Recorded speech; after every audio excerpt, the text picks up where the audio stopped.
ఉప్పాంచులు, ఉప్పు తొనకలు, వాటిని వట్టి తొనకలు, ఉప్పు కండలు, సుక్కీ, మటన్ ఇట్లా రకరకాల పేరుతో పిలుస్తారండి. వాటి గురించి అయితే కర్రీ ఏ విధంగా చేయొచ్చో చెప్తాను.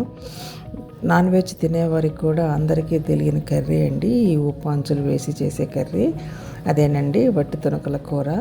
మటన్ని బాగా ఎండపెట్టి ఇలా కలగలలాడుతూ ఎండాక వీటిని స్టోర్ చేసుకుని అప్పుడప్పుడు ఇలా ఈజీగా కర్రీగా చేసేసుకోవచ్చు.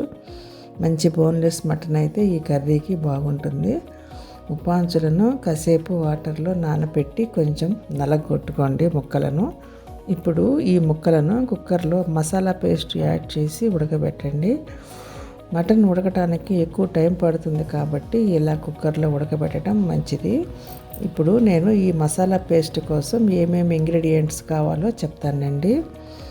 చిన్న ఎండు కొబ్బరి ముక్క ఒకటి, చిన్న అల్లం ముక్క, ధనియాలు 2 స్పూన్స్, సోంపు 2 స్పూన్స్, 2 టమాటాలను కూడా ముక్కలుగా చేసి యాడ్ చేయండి. గసాలు 2 స్పూన్స్, వెల్లుల్లి ఒక 10 రెబ్బలు మెత్తగా మిక్సీ పట్టి ఈ డ్రై మటన్లో యాడ్ చేసి 6-7 విజిల్స్ వచ్చేదాకా కుక్కర్లో బాయిల్ చేయండి. ఓకేనా ఫ్రెండ్స్, ఇప్పుడు కర్రీ ప్రాసెస్లోకి వెళ్దాము. మామూలు పెద్ద సైజు ఉల్లిపాయలు ఒక 3 తీసుకోండి. బంగాళాదుంపలు ఒక 1/2 కిలో తీసుకొని బాయిల్ చేసి తొక్కు తీసి రెడీగా పెట్టుకోండి. మునక్కాయలైనా వేసుకోవచ్చండి, బాగుంటుంది కర్రీ. ఇక్కడ నేనైతే బంగాళాదుంపలు ముక్కలుగా చేసి తీసుకున్నాను. 4 పచ్చిమిర్చి, కరివేపాకును కూడా సన్నగా తరిగి పెట్టుకోండి. ముందుగా స్టవ్ మీద కడాయి పెట్టి ఆయిల్ వేయండి. నాన్ వెజ్ ఐటమ్స్కి ఆయిల్ అనేది కొంచెం ఎక్కువగానే పడుతుంది. ఆయిల్ హీట్ ఎక్కాక ఉల్లిపాయ ముక్కలు, పచ్చిమిర్చి, కరివేపాకు వేసి గోల్డెన్ కలర్ వచ్చేదాకా వేయించండి. ఇప్పుడు ఈ ఆలు ముక్కల్ని కూడా యాడ్ చేసి మిరియాలు 1 స్పూన్, లవంగాలు ఒక 4, చెక్క ఒక 2 ముక్కలు అన్నీ కొంచెం పొడి చేసి వేసేయండి.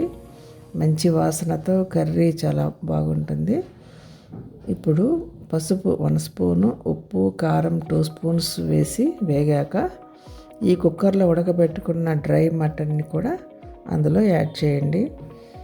బాగా కలిసేలా కలిపెట్టి కొంచెం వాటర్ని యాడ్ చేసుకోండి. ఆల్రెడీ ఈ మటన్ బాగా మెత్తగా ఉడికింది కాబట్టి ఇక ఉడకనవసరం లేదు. మీకు పలచగా గ్రేవీ కావాలి అని అనిపిస్తే వాటర్ని పోసుకోండి. కొత్తిమీర కావాలంటే వేసుకోవచ్చు, చాలా బాగుంటుంది. కూర అంతా దగ్గరికి వచ్చాక నూనె పైకి తేలుతుంది కదా, ఈ టైంలో స్టవ్ ఆఫ్ చేయండి. ఈ కర్రీ డిఫరెంట్ టేస్ట్తో రైస్లోకి కానీ చపాతీలోకి కానీ చాలా బాగుంటుందండి. ఓకేనా ఫ్రెండ్స్, ఇప్పుడు చిన్న చిన్న చేపలను చింతాకు పొడి యాడ్ చేసి కర్రీలా ఎలా చేస్తారో చెప్తానండి. మా నెల్లూరు వాళ్ళు చేసే మరొక రెసిపీ అండి ఈ చిన్న చేపలతో చింతాకు పొడి ఇగురు. ఈ 2 కర్రీస్ కూడా ఎస్పెషల్లీ బాలింతలకి బాగా తినిపిస్తారండి. హెల్త్కి చాలా మంచిదని, ఇంకా పాలు ఇచ్చే తల్లులకి పాలు పడతాయని అట్లా పెడుతూ ఉంటారు. ముందుగా ఉల్లిపాయలు ఒక 2 తీసుకోండి, టమాటాలు 4, పచ్చిమిర్చి, కరివేపాకు సన్నగా తరిగి పెట్టుకోండి. చేపలను బాగా క్లీన్ చేసుకొని మరొకసారి ఉప్పు, పసుపు వేసి నీట్గా కడిగి పెట్టుకోండి.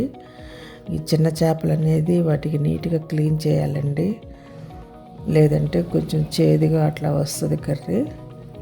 ఇప్పుడు స్టవ్ మీద వెడల్పుగా ఉన్న గిన్నె పెట్టుకొని ఆయిల్ వేసుకొని ఆయిల్ బాగా హీట్ ఎక్కాక ఉల్లిపాయ, టమాటా ముక్కలు, మిర్చి, కరివేపాకు వేసి బాగా మెత్తగా అయ్యేదాకా మగ్గనివ్వండి.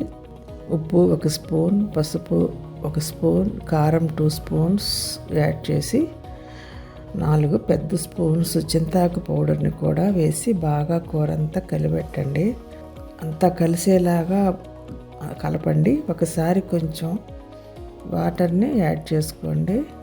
జస్ట్ 3 స్పూన్స్ వాటర్ అయితే సరిపోతుందండి. ఆ మాత్రం వాటర్కే కూర అంతా కూడా బాగా ఉడికిపోతుంది.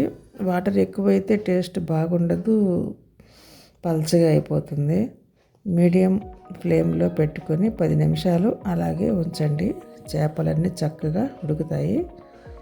అంతేనండి ఈ కర్రీని నెల్లూరు వాళ్ళు చాలా బాగా చేస్తారండి, తింటారు కూడా ఎక్కువగా చేసుకొని. మీరు కూడా ఒకసారి ట్రై చేసి అయితే చూడండి. చింతాకుపొడి మార్కెట్లో దొరికేది కల్తీ ఉంటుందండి, సరిగ్గా పుల్లదనం అనేది ఉండదు.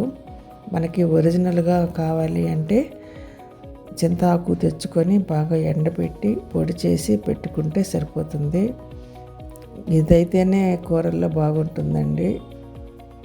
ఈరోజు మా లంచ్ స్పెషల్ అయితే ఈ 2 కర్రీస్ అండి. 2 ఐటమ్స్ నేనే చేశాను, చాలా బాగున్నాయి. మీరు కూడా తప్పకుండా ఒకసారి ట్రై చేసి చూడండి ఫ్రెండ్స్. ఓకే అండి, సబ్స్క్రైబ్ మై ఛానల్. ప్రతి ఒక్కరూ లైక్ ఇవ్వండి. ఈ వీడియో నచ్చితే మీ ఫ్యామిలీకి, ఫ్రెండ్స్కి షేర్ చేయండి. మన ఛానల్లో ఉన్న ప్రతి ఒక్క సబ్స్క్రైబర్కి పేరు పేరున థ్యాంక్ యూ సో మచ్ అండి. ప్రతి ఒక్కరూ వీడియోలను చూస్తున్నారు కానీ లైక్ అయితే చేయడం లేదండి, మర్చిపోతున్నారు. మీరు ఇచ్చే లైక్స్ వల్ల వీడియో అనేది మరి కొంతమందికి రీచ్ అవుతుంది. ఓకేనా ఫ్రెండ్స్, తప్పకుండా లైక్ ఇవ్వండి.